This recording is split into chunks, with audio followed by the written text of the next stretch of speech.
Hi everyone and welcome to my first episode working in fashion. I am your host Denise Afonso and I am thrilled to introduce my first guest, Andressa Iop. She's a Brazilian fashion designer that now she's living in the USA. Andressa brings over 15 years of expertise in the kids wear fashion industry. Today episode, Andressa share her journey, her experiences, and the insight she gained along the way. So if you are interested to learn more about kids fashion industry, I invite you to listen to this podcast and I hope that you really enjoy it. I am Argentinian living in the beautiful Vancouver, Canada. I have worked 8 years in the fashion industry as a digital pattern maker and fashion designer. Every week, I will bring an episode to share my experiences as a pattern maker, and I will have an amazing guest who will share their experiences. The purpose of this podcast is to inspire, learn, and show you the insight of the fashion industry. I am Denise Afonso, and you are listening to Working in Fashion. Hi everyone, welcome to Working in Fashion. Today my first guest is Andressa Iop. Hi Andressa, welcome to Working in Fashion. Hi Denise. Hi people, and thank you for having me here. No, thank you to you. Really, I am very excited because you are my first guest, Andressa.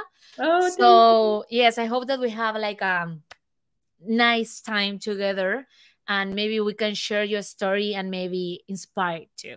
So Andressa, I don't know if you want to introduce yourself to everyone who is listening to us. So I'm a Brazilian. I moved to US about 9 years ago. And in Brazil, I have a fashion degree. And I was a professor at the university that I graduated from. And I moved here and started to work as a visual merchandising because my English was not so good. And I thought working with I had to find a job in fashion because it's what I love the most to do. And I really don't know how to do anything else, just fashion. It's just fashion for me. So then, I started to work in a store so I could learn English and get more confident. And yeah, that's about it. And then I can, tell you later my whole story.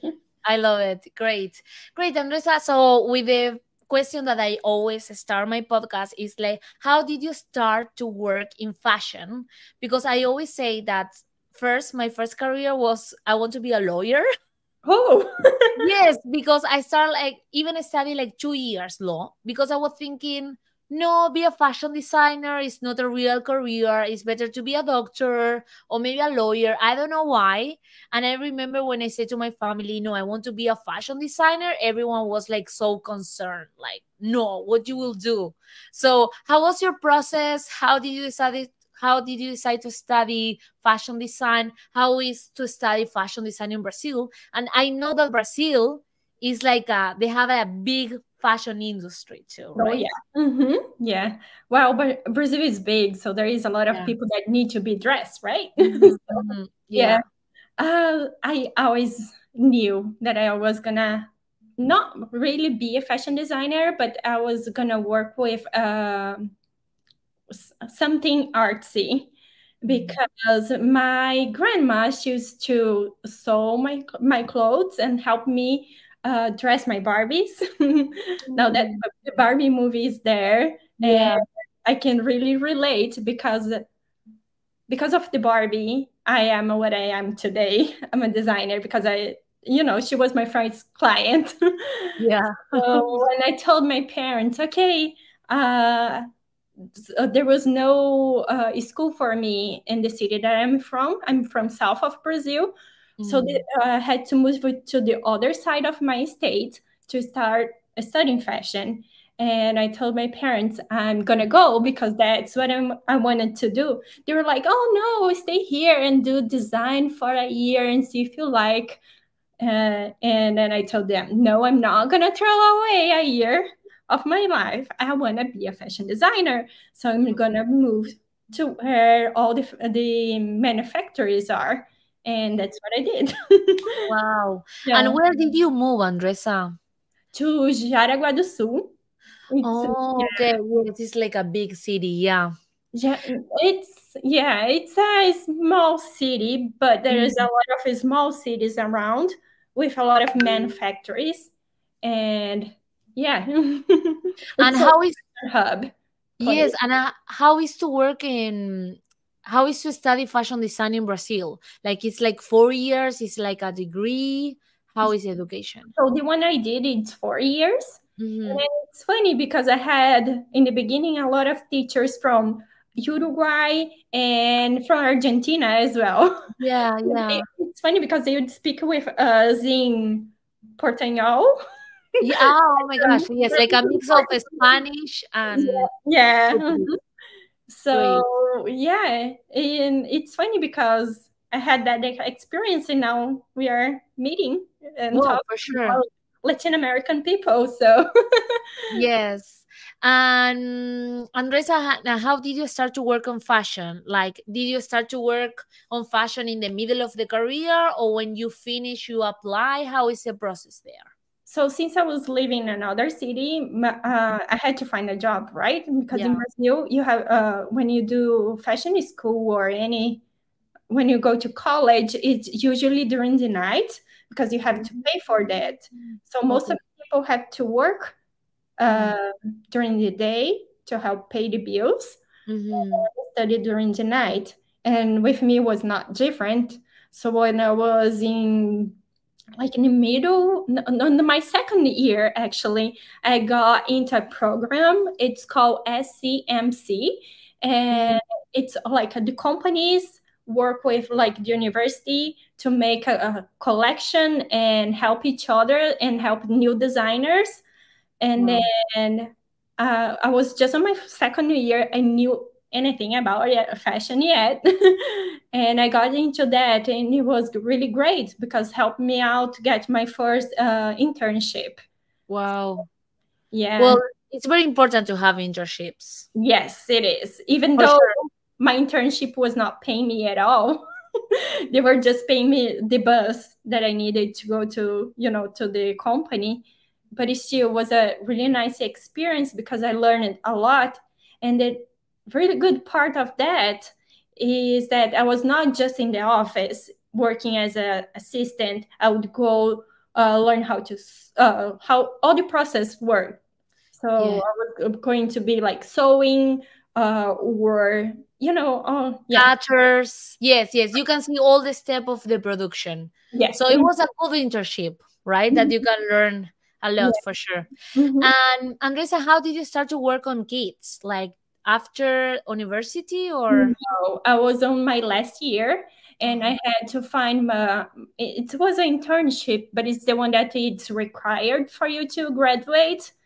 Mm, So I applied for like many places, and the place that I started working was kids wear. yeah. So I started as an assistant again, but I was helping my boss with it, all the CADs, the flat designs, and I think like 3 months later, I was already a designer. So I got all the call. So it's baby until when they are toddlers. So Okay. between like 0 until 3 years old, if I'm Mm, not wrong, something like that. So I was designing that collection. It was great. really nice because I had to learn a lot. Because when you're designing for women's wear, it's totally different than designing for kids wear. And at the time, I had no kids, so I had no idea how big the head of a baby Of a is. baby is, yeah. Yeah. Yes, I imagine because even like I was talking with you for sure because in the introduction I say that you are a freelancer fashion designer and specialize in kids. So now my next question is to ask you how important is to have a niche, and at the same time I know so many designers that they start to design for kids after having babies. But in your case was like in your last year of the university. So I imagine like when you start to work for kids, it's like you have to understand what they are looking for. Like the kids are choosing the clothes, like the ladies, or is the parents, like right, dad and mom or your grandma? So I had a feeling that it's too different. So how is that? Well, yeah, both way works because then on the collection, let's say that you have. So I used to design like really big collections. So let's say that they had like 100 styles. Let's say that so the collections were big. So Mm-hmm. some part of the collection was like more for day by day. So it was Mm. cute, but easy to put on, easy to put in. And there it was a little bit cheaper because then the kids can play a lot with. And Yeah. another part of the collection was for like, let's say, for the grandmas to buy it. So Ah. then they are gonna be nicer clothes, not really what sometimes not really what the kid want, but it's something that you wanted to give to the parents as a gift. So they're gonna be more expensive, right? So Because the grandma wants to spend. to spend the money and say, "Oh, look, I love you much," or Yeah. maybe sometimes it's just someone that doesn't have a kid but wants to give a nice gift. So then they buy those kind of clothes, right? Mm. And yeah, so designing kids collection, it's pretty fun because you can do a lot in one collection and you can use your imagination. You have to look for the trends. Yes, that's really important. Important to follow the trends in the kids' clothes, or they follow like another kind of aspect when you are designing? It's really important to follow. Mm. So there is a few trade fairs that I like to follow. It's the Pit Bimbo in Italy Mm. and the Playtime. I went to the one in New York last year. It's really important for you to follow because kids designs, or you can really use your imagination. But let's say that you're the trend say that the textile should be done in one way, let's say watercolor, but you're using another technique that's not on trend, Mm. and you're not really following that. So it's important to look for that. Okay, so then in the comments I will leave like these Okay. two places that they can go and check the trends of kids. Mm-hmm. But great. And Andressa, do you think that well, I understand that when you start to work in this company, for you was like a huge experience because you start to work with kids. You have to understand how is the market, how Mm-hmm. is the clothes. I imagine that maybe you have to go and research what they are looking for, and you have to understand what they are looking the customers or even the parent in this case, right? But why you still working in kids? Like I know that you love it, and even now you have like two kids, Mm-hmm. but why you decided to be like a freelancer specialized on kids? Well, for me, it was always hard to follow all the trends for women's wear, for example. It's just Mm. a lot, gives me anxiety. Seriously, it's like you can never be like fully into that, I feel like. And kids wear is just more, it's more colorful. You can so one of the brands that I used to work in Brazil, they used to design clothes that the kids could play with. They would even have like a sensory kind of textures and all that for the kids to explore. So it was not just to dress someone, but be part of someone's life wearing that clothes. I know, right? Yes, I had a feeling that maybe with kid clothes you can play more, and maybe you can, yes, like you can use like more your imagination, right? Or Yeah. even you can work with artists or with books. Like you can have like so many collaborations too. Hmm.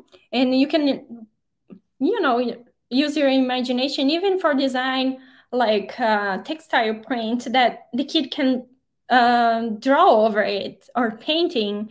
So you are helping the kids to be more artistic. Yeah, Mhm.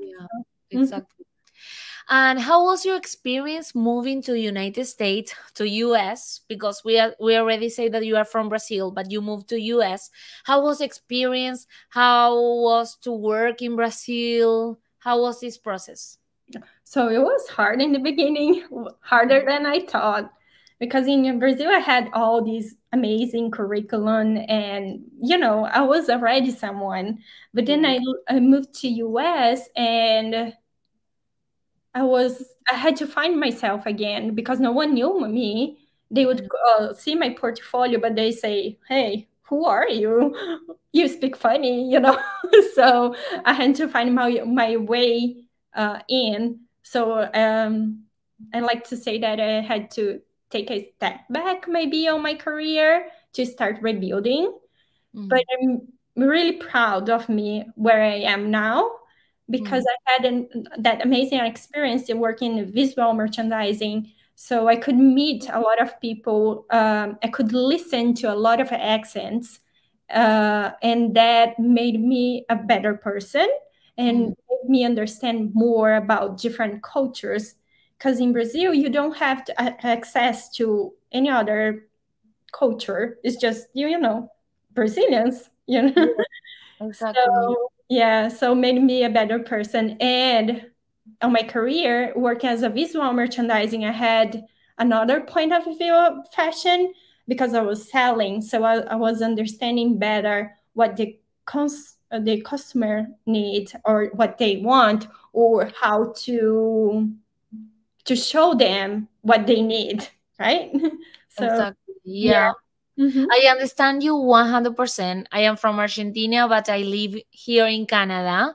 And for me, when I come to this country, it was to start like from zero, from scratch, Yeah. right? Mhm. Because even when I was having interviews, like I told them, yes, I have all this experience.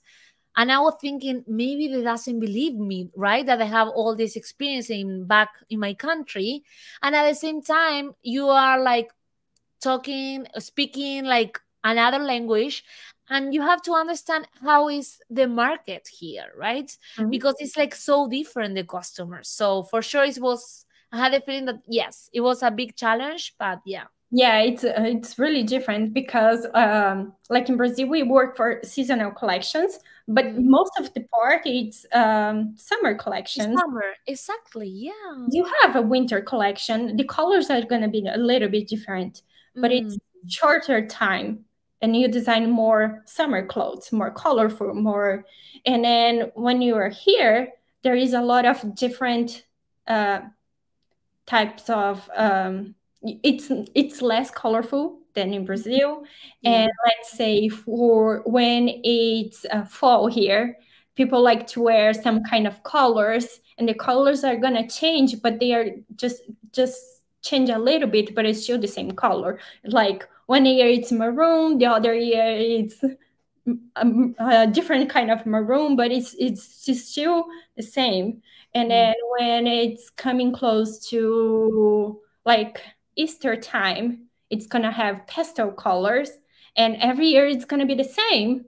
All the Mm. pastel colors, all um different the styles for No, Easter. for sure, yeah. So even here they have like the four seasons, and in Brazil not Yeah. so much, right? So Yeah. it's like for sure. Mhm.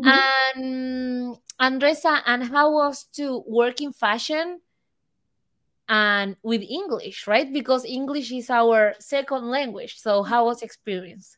So it has been a great experience. I don't really know all the words yet because I Yeah, don't even know all the words in Portuguese, right? exactly. For Yeah, sure.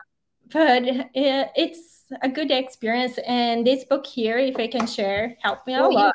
sure. Oh, Yeah, I have it. I have it. Yes, the fashion play. Yeah, yeah, yeah. helps me a lot with the vocabulary. And every client that I get, I learn something new. And Mm, when you have a second language, you learn that sometimes the word it's important, but if you know how to explain yourself, and it's gonna be okay, because then we can communicate with Mm. each other. So, and in the end, okay, you didn't know that word, but then once you're okay, you found the word, you are gonna know that word forever because Exactly. you know Yeah. it's a process. Yes, for me was like a challenging because for sure like you have like technical vocabulary, but now you have to learn on English, and sometimes you can know the vocabulary, but then you have to explain yourself, or you have to be in the fitting and you have to explain them like what why doesn't fit very well. So for sure. Yes. And Andresa, how is the process to design kit collections? Like when you have like a customer, how is the process? Or the process always change? Well, the process always change depending on who is what's the company that I'm work from. Mm-hmm. So some companies they like to do the whole designing process. So Mm-hmm. let's say I would do all the research, then we are gonna do all the mood boards. Then those mood boards we are gonna use to design the textile prints Mm-hmm. because you have to have an inspiration for the textiles, and then you're gonna have the inspirations for shapes and for colors and all that. So the mood boards are really important to help us with that. And after all the mood boards done, approved, then we start designing the textiles and the CADs. So the CADs, the flat CADs, it's the drawing, the technical drawing that we are gonna use to um, do the tech packs later to send to the manufacturing, and also for you for me to show the client so they can understand what's going to be on that piece. Yeah.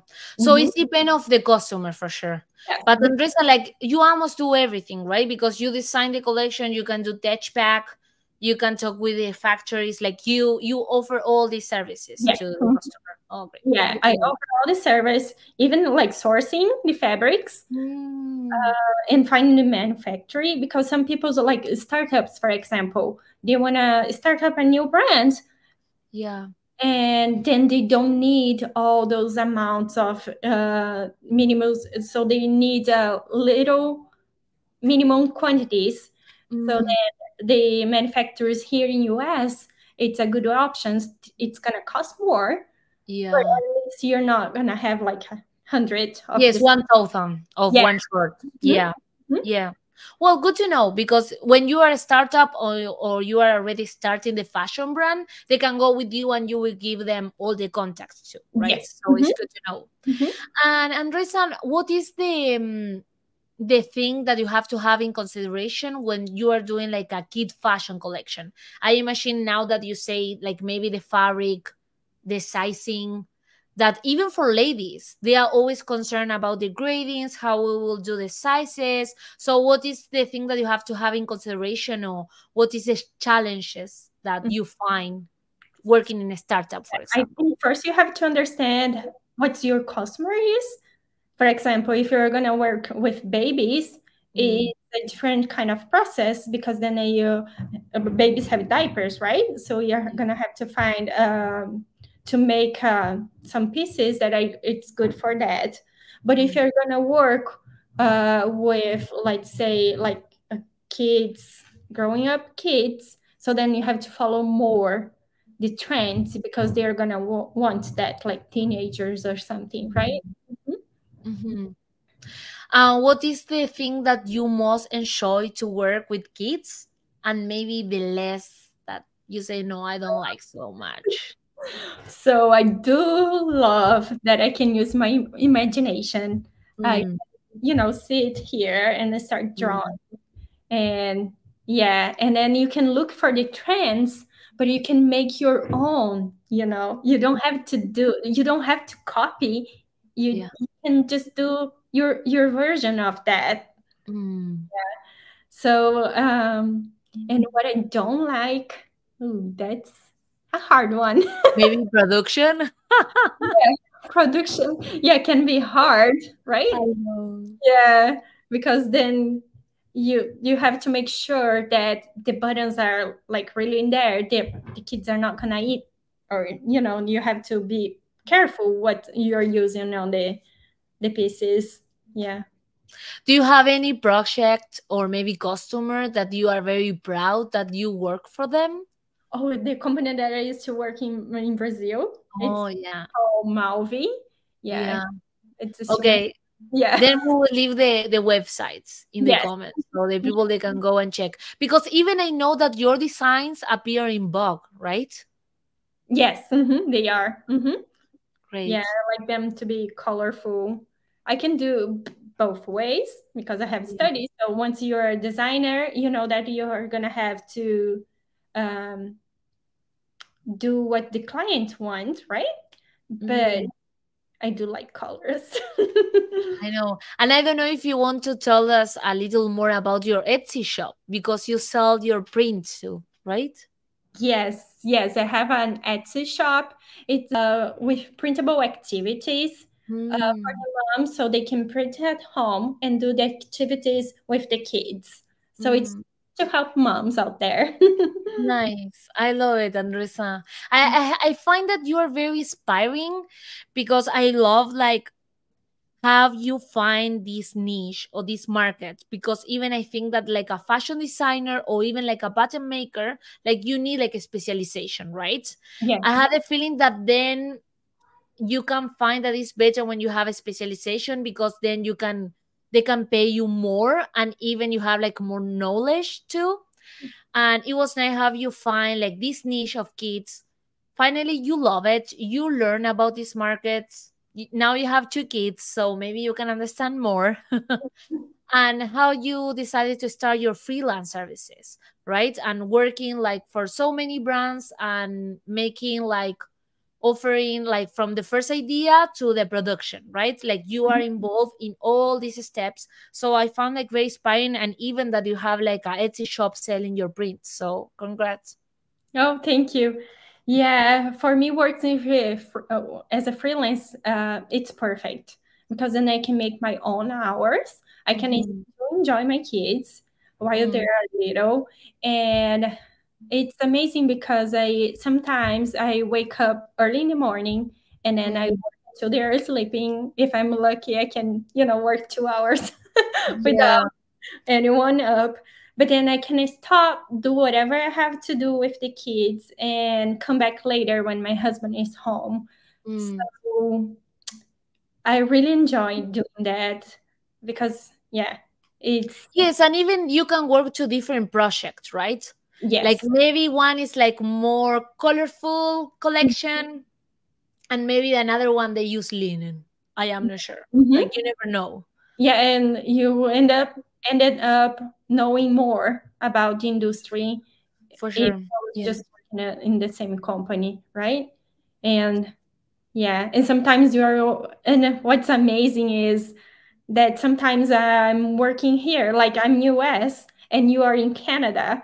So sometimes you're talking with someone from China or even like US and you learn all these different accents, all these different kind of living. And yeah, it's really amazing. It's like thinking now back, I always wanted to live abroad, but I had no idea how amazing it was gonna be, Mm. how challenge and how my life was gonna turn up upside down. For Because sure. Yeah. yeah, because I remember when I was back in Brazil, I told my husband that at this time we were engaged, and I told him I have to study in London because London is my favorite place. It's where all the things happen. I have to Yeah. go there. So then he helped me out with money because it's like really expensive to Yeah. go there. And I could do like a short course, Oh, summer nice. short course in fashion. Because I was like, okay, yeah, I know that I have a degree here, but am I learning? Did I learn the right way to do like the collections, whatever? And then I could go over there. I was terrible at English because they in Brazil we learn American accent and not Ah. British. No, the English. Yeah. From England. Yeah.